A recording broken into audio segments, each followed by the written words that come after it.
Magandang araw, ako po si Bal, ang Musikaray sa Kwento Musikero. At ngayong araw dito ako sa garahe para magbigay na ng konting update tungkol dito sa ating ADB 160. Itong aking unit ay nasa isang buwan na mahigit, isang buwan at isang linggo na mula nung nabili ko. At unfortunately, hindi ko pa rin nakukuha yung papel ng aking motor, kaya nandito lang ako sa garahe lagi, hindi ko siya mailabas. Nakakalungkot na bumili ka ng sasakyan, bumili ka ng service mo, tapos hindi mo nang magamit. Kaya siyempre, mahuhuli tayo sa daan kapag ginamit natin siya at nahuli tayo na walang papel yung motorsiklo. Siguradong perwisyo yun, kaya hindi na ako nagbabakas sakali kahit na dyan lang sa malapit, hindi ko nilalabas tong motor. Kasi dito sa lugar namin sa Labotas, medyo mahigpit din at medyo maraming mga checkpoint. Bibigla-biglang lumalabas sa checkpoint kung saan-saan, kaya nakakatakot din ilabas yung motor. Hindi mo naman maipapaliwanag na dito lang naman po, sir, kaya nilabas ko yung motor kahit walang papel. Siyempre, hindi natin ikakatwiran sa mga makakahuli sa atin, yun, o makakasila sa atin.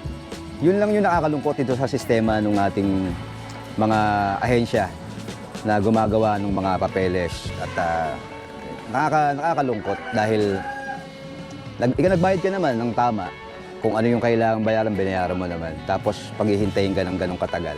Hindi ko alam kung dito lang ba sa atin sa Pilipinas o sa ibang universe, hindi naman ganun. Pero siyempre, gaano ba kahirap mag-rehistro ng sasakyan?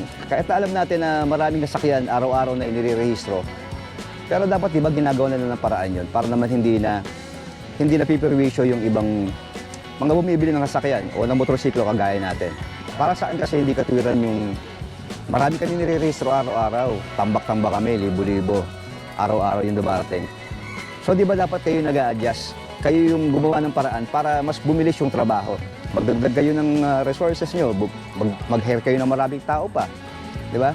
Para mas mapabilis yung proseso, para hindi rin tayo pare-pareho naaabala. Ayun lang, sa isang buwan na paghihintay ko mahigit, nakita nyo naman yung aking matte finish na nakulay, medyo naging glossy na akapunas ko. Hindi, joke lang naman yun. Pero wala akong magagawa kundi ganun lang eh. Punas-punasan mo lang ang sasakyan, painitin yung makina, araw-araw. Wala kang ibang pwedeng gawin. Ayoko makipagsapalaran talaga sa labas na kahit na gusto ko talagang gamitin yung motorsiklo. At habang naghihintay tayo ng rehistro, ayun, bumili muna ako ng mga accessories na gagamitin ko dito sa aking ADB 160. At ang kinakatakot ko talaga sa lahat, baka maging platinum member na ako ng Shopee. Sobrang dami na nabibili at yun ang iniiwasan ko. Pero kontrolado naman, mga essentials lang naman ang mga binibili ko sa ngayon. Ayoko rin naman ng masyadong maraming borloloy sa akin. Gusto ko mas minimalistic lang yung dating ng motor. Pero yung mga essentials, yun ang mga talagang kailangan kong bilhin. Gaya nito, bumili ako ng action cam holder para sa motorsiklo natin. Siyempre kapag meron tayong gala, nakapag-vlog tayo ng maayos gamit yung ating front cam. So yun, wala pa tayong gala, hindi pa ako makapag-ride kahit na dyan lang sa malapit. Medyo nakakaiyak na, pero ganun talaga eh. Actually, nagkamali talaga ako dahil late ko na nalalaman na pwede pala akong mag-rehistro ng sarili ko. Yung ako mismo yung maglalakad ng rehistro para mas mabilis. Siguro dahil sa sobrang excitement ko, hindi ko na rin naisip yun nung una eh. Kung napanood nyo yung ating video nung nakaraan, yung paghahanap ko ng unit, ang hirap kasi humanap eh. Nung nakakita na ako ng unit, hindi ko na naisip na ako na lang pala yung mag-rehistro, hindi ko na ipapaubaya sa kasa para mas mabilis yung proseso. Kung may follow-up man, kahit ako na lang. Kaya lang, siyempre, sobrang excitement niya at hindi na nakapag-isip ng tama. Ayun, pinagkatiwala na natin na sila na lang yung mag-rehistro at nagbayad na lang tayo sa kanila. At yun, ito nangyari. Ito yung napala natin. Isang buwan mahigit na. Andito pa rin tayo sa garahe, paikot-ikot lang tayo. Actually, nakakabisado ko na itong daanan dito eh. Yan, nagbabanking ako dyan. Tapos, yan, nagwiwili ako. Hindi, joke lang. Wala talaga magagawa eh. Kahit na magbarangay loop lang sana ako rito sa amin, kaya lang medyo sa mga kanto-kanto rito nagkakaroon ng mga checkpoint, kaya nakatakot pa rin na nagsumugal. Kaya hanggat maaari, dito lang sa garahe, yun, punas-punas lang muna. Kaya ngayong araw na to, magkakabit lang tayo ng accessories, tapos yun lang. Wala naman tayo ibang update kasi hindi ko pa nga ilalabas to dun sa gate. Minsan ko lang siya nagawa, inikot ko lang saglit dahil na medyo nangangati na. Kailangan na magkakot ng konti. Inikot ko lang dyan. Tanghalin tapat din yun para kahit pa paano walang checkpoint. Pero yun lang, ganun lang. So kapit na natin to sa ating ADB 160. Okay, unahin natin itong ating phone holder. Yan, ito yung binili ko, phone holder at yung ating action cam na holder or bracket. Tapos may kasama siya ritong ito, yung connector niya. Tapos nga pala, bumili rin ako nung ito, yung cable na to para dun sa susian. Ito, yung ini-slide kasi pag tinanggal mo yan, ayun, wala siyang ibang kakapitan. Pwedeng mahulog or pwedeng nakawin, hindi natin masabi. So bumili tayo nito para at least secured yung lead cover nito para doon sa emergency na susian ng ating seat. Pero dito muna tayo mag-focus sa ating mga bracket. So meron siya kasamang yan yung rubber at eto, meron tayo ditong maliit na llabe. So tatanggalin muna natin to. Itong aking phone holder siguro dito sa kaliwa. Yan. Dito ko siya ilalagay. Tingnan na, hanapan natin ng magandang pwesto. Kailangan natin yung mas mahaba. Kasi tapered yung ating handlebar. Ibig sabihin mataba dito. Dito lang yung manipis. So kailangan natin yung mas mahaba na bracket. Ito. Tingnan niya natin. So yun nga. Yung mahabang bracket niya ang pwede sa kanya.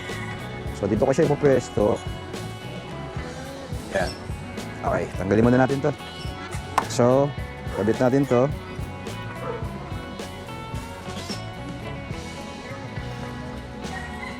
Washer. Then yung nut. May lock nut yung gamit niya kaya okay na okay. Hindi to basta-basta luluwag. Kahit medyo matagtag. Hindi agad-agad luluwag yung ating mga nut dahil naka-lock nut siya. So, tingin ko dito, pag ganyan, okay, impitan na natin.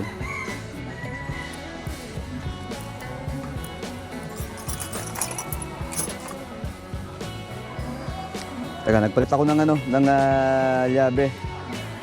Medyo nainip ako dun sa kasamang llabe nito eh. Ito mas mabilis. Okay. Sunod naman natin itong bracket ng ating action cam. Pagpapantayin lang natin muna. Okay. Ito naman sa ating action cam. Dito rin. Yan, washer. Then lock nut.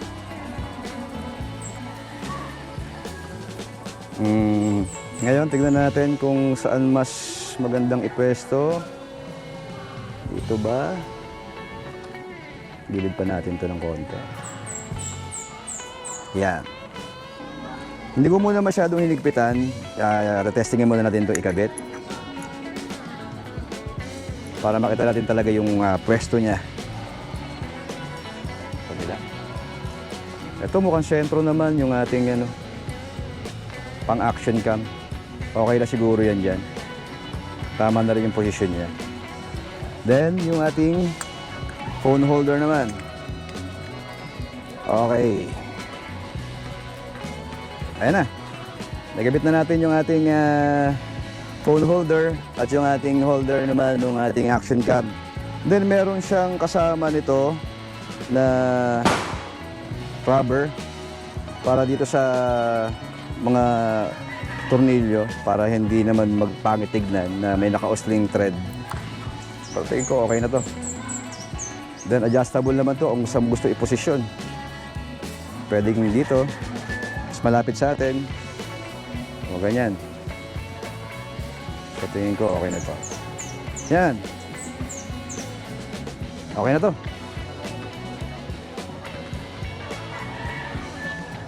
Yan. Pwede natin lipitan siguro to. Parehas. Okay.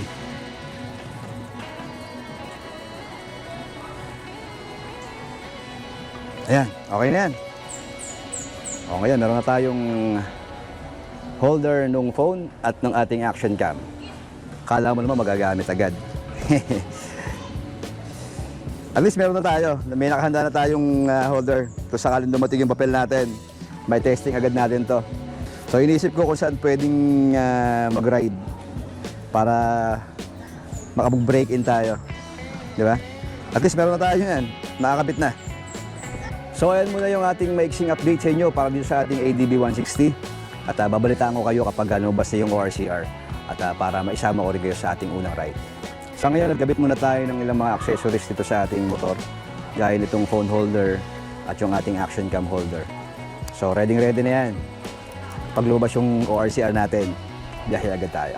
So sa ngayon, basahan muna yung ating kasama.